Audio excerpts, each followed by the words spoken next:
So it comes from what you do in life.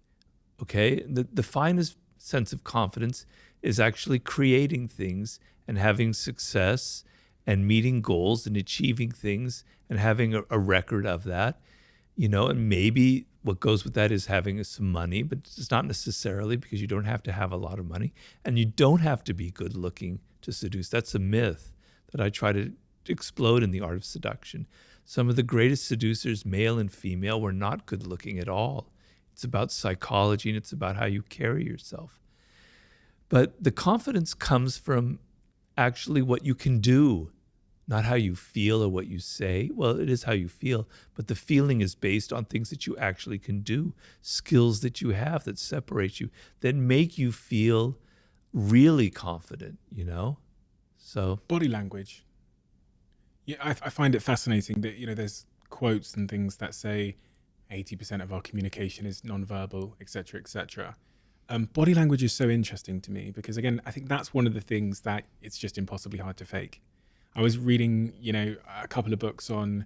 There was a phase when I was, I don't know, 20, probably just after being rejected all the time. When I was maybe 22, where I started reading books from pickup artists, and they would obsess on the topic of body language. And one of the things they'd say is, and I was explaining this to my girlfriend a couple of weeks ago, that when a man is lower confidence and when he's desperate, he does this thing called pecking in a nightclub, where he'll like lean in and like shout in your ear. And when he's higher confidence, he kind of leans out and he'll wait for you to lean in. Small things like that, subtleties like that, intuitively we're reading and understanding and communicating and etc. But someone that doesn't have the confidence probably isn't even aware that they do. So when I reflect on my rejection phase, I think, gosh, my body language must have been exuding desperation and low status and low value, low self-esteem. What's your thoughts on body language? Well, in my last book, Human Nature, I wrote a whole chapter on it. I quoted the figure 95%, but who knows what it really is. The thing it is that we evolved for hundreds of thousands of years before language existed, right?